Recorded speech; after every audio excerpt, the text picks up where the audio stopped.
जय श्री बागेश्वर बालाजी, जय श्री बागेश्वर धाम। हेलो दोस्तों, आपका बहुत बहुत स्वागत है बागेश्वर धाम की यात्रा में। इस वीडियो में मैं आपको लेके चलूंगा दिल्ली से बागेश्वर धाम बाय ट्रेन, बिना किसी परेशानी के, बिना किसी भीड़ भाड़ के। और साथ ही साथ आपको सारी इन्फॉर्मेशंस भी दूंगा, जैसे कि ट्रेन का किराया, आगे ऑटो का किराया, बस का किराया, वहाँ पर रहने का, और बाकी फिर इसी के साथ बागेश्वर धाम के बारे में कुछ जानकारी दूंगा। वहाँ के जैसे नियम हो गए, बाबा के दर्शन कैसे हो सकते हैं, क्या टाइमिंग है वहाँ की पूजा की, भीड़ भाड़ से कैसे बचा जाए मंदिर में और जो अच्छे से दर्शन हो सके।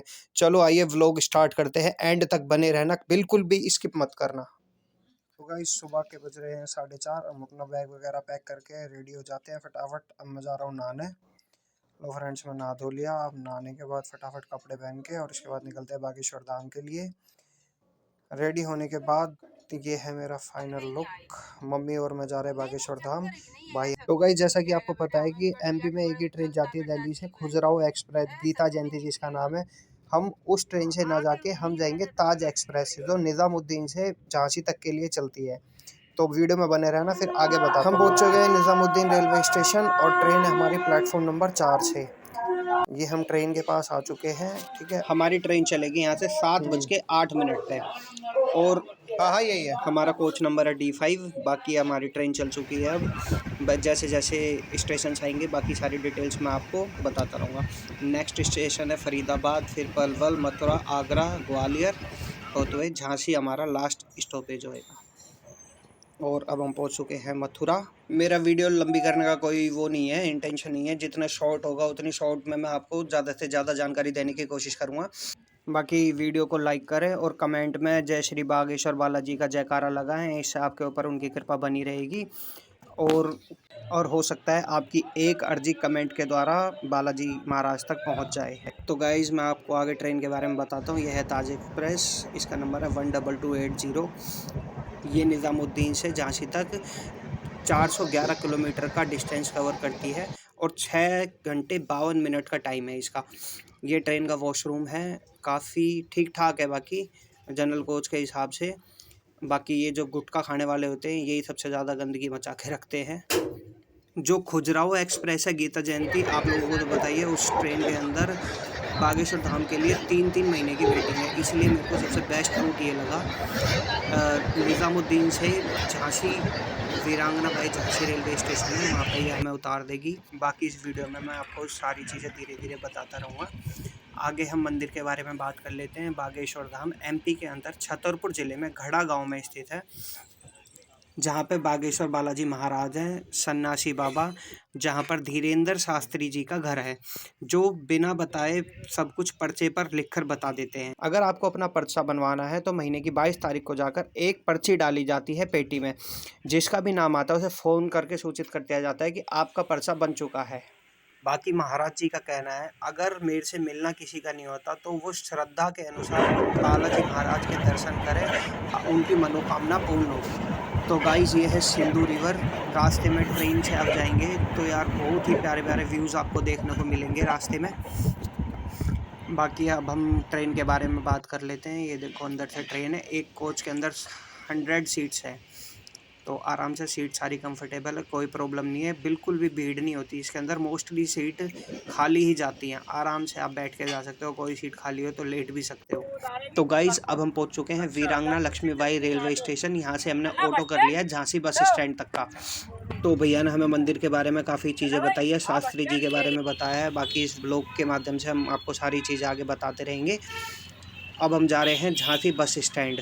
रेलवे स्टेशन से बस स्टैंड की दूरी है वो 4 किलोमीटर है। इन भैया को हमने 20 रुपये दिए हैं ऑटो से, और इस रेड वाली बस में हम जाएंगे छतरपुर तक, और जो इसका किराया होगा 180 रुपये होगा, और जो डिस्टेंस है 130 किलोमीटर का है। हम ट्रेन से उतर गए थे 3 बजे। 3 बजे उतरने के बाद अब ये बस हमें 6:30 बजे तक छतरपुर पहुंचा देगी। रास्ते में हमने थोड़ी सी क्लिप्स ऐड करी हैं, जो आप देख लो। कितना अच्छा सनसेट होने वाला था तो मैंने एक आधी वीडियो ऐड कर दी है। और यहाँ पे बस ने एक स्टॉप लिया है 70 किलोमीटर चलने के बाद। बाकी सामने ट्रेन से अगर आपको शॉपिंग करनी है तो यहाँ पे कर सकते हो। एमपी के अंदर चाय पानी लेना, किसी को वॉशरूम जाना है तो जा सकता है। अब हम पहुँच चुके हैं छतरपुर बस स्टैंड के पास। यहाँ पे ऑटो खड़े हुए हैं सीधे बागेश्वर धाम के लिए, और जो इनका किराया है वो है 50 रुपये पर पर्सन। अब हम ऑटो में बैठ चुके हैं। अब मंदिर पहुँच के फिर आगे जैसे जैसे सारी चीज़ें हैं वो हम आपको बताते हैं, कैसे कैसे दर्शन करने हैं आपको आगे। तो हम मंदिर पर पहुंच चुके हैं। यहाँ पर शेल्टर टाइप के बने हुए हैं। 100 रुपये पर हेड आपको एक गद्दा मिल जाएगा रेस्ट करने के लिए। रात के 9:30 बज रहे हैं। हमने ट्रेन में कुछ बाहर का ज़्यादा खाया नहीं था, तो हम यहाँ पे अब खाना खाएंगे थोड़ा सा। यहाँ पर खाना बगैर लहसुन प्याज के मिलता है और घर जैसा खाना है। तो गाइस रात के बज रहे हैं 2। अब हम मंदिर के लिए निकल चुके हैं नहा धो के। हम 9:30 बजे मंदिर पे पहुंच गए थे, मंदिर के पास। उसके बाद हमने एक शेल्टर ले लिया 100 रुपये पर हेड, मैंने जैसा कि आपको बताया था व्लॉग में। उसके बाद खाना पीना खा के हमने रेस्ट करा। 1 बजे हम उठ गए थे। फिर नहा धो के अब हम मंदिर के लिए निकल चुके हैं। अब फिर यहाँ पे थोड़ा सा जैसे आपको पूजा के लिए सामान लेना है, फूल वगैरह लेने हैं, और जैसे गदा भी आप चढ़ा सकते हो, ध्वज मतलब झंडा होता है वो बालाजी को हम लोग चढ़ा सकते हैं। तो हम वो सामान लेंगे, प्रसाद वगैरह लेंगे। इसी के साथ साथ मैं आपको पूरा शेड्यूल बता देता हूँ हम सुबह कितने बजे घर से निकले थे। गाइस हम घर से निकले थे सुबह 6 बजे, और 7:08 की हमारी ट्रेन थी निज़ामुद्दीन रेलवे स्टेशन से। उसने हमें झांसी उतार दिया था 2:30 बजे। उसके बाद फिर हमने बस वगैरह करके हम मंदिर पर पहुँचे थे। हमें मतलब शाम हो गई थी। 9:30 बजे तक हम मतलब खाना पीना खा के फ्री हो गए थे मंदिर पे। उसके बाद हमने 3-4 घंटे रेस्ट करा। अब हम बाबा के दर्शन करने जा रहे हैं। अब देखो मैं आपको एक बेनिफिट बताता हूँ मॉर्निंग में ट्रेन से आने का। सबसे बड़ा बेनिफिट यह है, मंगल शनिवार की मान्यता है बालाजी सरकार की। तो आप जितने और ट्रेन वहाँ पे पहुँचेगी इतने आप सुबह सुबह में दर्शन करके फ्री हो जाओगे। और अगर आपके ऊपर बालाजी की कृपा बनी रही तो आप महाराज जी के दर्शन भी कर सकते हो वहाँ पे। अब हम परिक्रमा मार्ग पर पहुँच चुके हैं, और ये मंदिर की बैक साइड है। यहाँ पे अर्जी लगाई जाती है।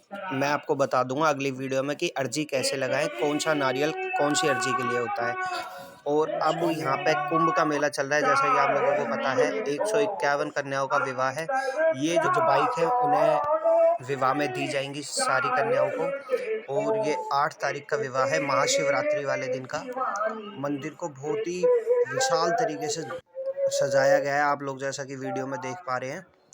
और काफ़ी भीड़ है। अभी रात में 2:30 साढ़े 3 बजे का टाइम है, और आप लोग भीड़ तो देख ही रहे हो। और मैं आपको बाद में भी दिखाऊंगा कि कितनी भीड़ बढ़ जाएगी। आप सोच सकते हो, आप 2:30 बजे इतनी भीड़ है तो कितनी भीड़ होने वाली है। और जो ऑटो वालों ने हम लोगों को बताया कि अब यहाँ पे ना आज मतलब 10 लाख तक पब्लिक यहाँ पे आएगी दर्शन करने के लिए। और बाकी जो विवाह है 8 तारीख तक भागवत भी चलेगी यहाँ पे। और जब हम रास्ते में आ रहे थे तो हमें जैसे मतलब और भी लोग मिले, तो हमने उनसे बात करी। तो वो मतलब 8 तारीख तक मतलब महाशिवरात्रि तक, जब तक इन कन्याओं का विवाह नहीं होगा, प्रॉपर यहीं 8 दिन तक रुकेंगे। आज 2 तारीख है, वो 8 दिन तक प्रॉपर यहीं रहेंगे। और अब टाइम हो रहा है 4:30 बज चुके हैं, और हम लाइन में लग चुके हैं। मंदिर के एंट्रेंस के 2 रास्ते हैं, एक ये जिगजैग वाली रोड से है और एक अपोजिट साइड से है जो मेन एंट्रेंस है, जहाँ से महाराज जी आते जाते हैं। ये मतलब पब्लिक के लिए है, तो मैं आपको वो वाला रास्ता भी दिखाऊंगा। और ये ऊपर जो भीड़ लगी हुई है, पब्लिक दर्शन करने भी लगी है, मंदिर के कपाट खुल चुके हैं। और ये है जो साइड में ये यज्ञशाला बनी हुई है, यहाँ पर यज्ञ वगैरह होते हैं। यहाँ की जो भभूति होती है वो आपको मैं दिखाऊंगा भभूति कहाँ मिलेगी। अब हम मंदिर के बहुत ही ज़्यादा पास है। ये सामने ऊपर दिखाई दे रहा है, ये मंदिर का एग्जिट पॉइंट है ऊपर से। और ये सामने से जो मैं बता रहा हूँ मेन एंट्रेंस है, वो वाला मेन एंट्रेंस है। अब जो जिगजैग वाली लाइन है ये उसी मेन एंट्रेंस में जाके मिल जाती है। अब हम आपको जाके दिखाते हैं आगे का व्यू। भाइयों अब हम मंदिर के बहुत ही ज़्यादा करीब हैं, लाइन में लग चुके हैं। ये डेकोरेशन देख रहा आप, ये सारे असली के फूल लगे हुए हैं। कोई मतलब वो नहीं है कि प्लास्टिक के फूल। बोल बागेश्वर धाम की जय। जैसा कि मैंने आपको बताया था, बाबा के दर्शन भी करवाएंगे, महाराज जी के दर्शन करो आप लोग। और महाराज जी आरती के लिए मंदिर में जा रहे हैं। जब तक आरती होगी मंदिर में कोई और नहीं जा सकता, ना ही आ सकता है। और जब तक ऐसी लाइन में लगे रहेंगे। लो आप लोग, आरती भी आ गई है, आरती के भी दर्शन करो। थोड़ा सा मैनेज करना पड़ेगा, मैं फ़ोन ना रोटेट करना भूल गया था। और बाकी आरती मुख्य द्वार से आ रही है, और जितने भी बागेश्वर धाम में मुख्य मंदिर है उधर से घूमते हुए बालाजी सरकार की अब आरती होगी ऊपर। और उसके बाद महाराज जी दोबारा वापस जाएंगे नीचे। उसके बाद हम लोग आगे बढ़ेंगे। यहाँ के जो सेवादार हैं बहुत ही अच्छे हैं, बहुत ही ज़्यादा सपोर्टिव है, हर चीज़ की जानकारी दे रहे थे वो लोग। और देखो आरती हो चुकी है, आरती के बाद महाराज जी वापस आ रहे हैं। उसके बाद हम आगे जाएंगे, बालाजी महाराज के दर्शन करेंगे। भी महाराज जी के दर्शन करो। एक बार तो मेरे को अपनी आंखों पे यकीन नहीं हो रहा था कि हमने मतलब पहली बार जाके और महाराज जी के दर्शन भी कर लिए। लोग कितनी बार आ चुके हैं और उन्हें महाराज जी के दर्शन नहीं हो पा रहे। हम पहली बार गए और पहली बार में ही बाबा के दर्शन हो गए हमें। और इसीलिए मैं आप लोगों से कह रहा हूँ, जो ये टाइमिंग है सबसे बेस्ट टाइमिंग है। आप लोग भी इसी टाइमिंग पे आओ। अगर महाराज जी अपने गांव में हुए तो आरती साधना करने मंदिर में ज़रूर आएंगे। और बाकी आप लोगों की किस्मत है, भगवान की कृपा है, बालाजी महाराज जी की कृपा है, जो हमें गुरु महाराज के दर्शन भी हो गए हैं। और बाकी यार बहुत ज़्यादा शक्ति है मंदिर के अंदर, मैं आप लोगों को कैसे बताऊं। अभी हम लोग लाइन में लगे हुए हैं, महाराज जी जा चुके हैं, अब कपाट खुल जाएंगे धीरे धीरे करके। उसके बाद पहली बार जो आरती ऊपर गई थी, वापसी आरती आएगी। और भी जो मंदिर है वहाँ आरतियाँ घूमेंगी। उसके बाद धीरे धीरे पब्लिक आगे बढ़ेगी। जहाँ तक कैमरा ले जाने दिया जाएगा वहाँ तक मैं आपको वीडियो के माध्यम से दिखाऊंगा। बाकी फिर आगे मिलते हैं। जैसे कि पहले मैंने आपको वीडियो में बताया, महाराज जी का कहना है अगर वे आपसे नहीं मिल पाते तो अब बालाजी सरकार के आगे अपनी मनोकामना मांगो, वो अवश्य पूरी करेंगे। और अब अंदर का मैं कोई व्यू नहीं ले पाया। अब मंदिर के हम एग्जिट पॉइंट पर हैं, यहाँ पे सेवादार लगे हुए हैं।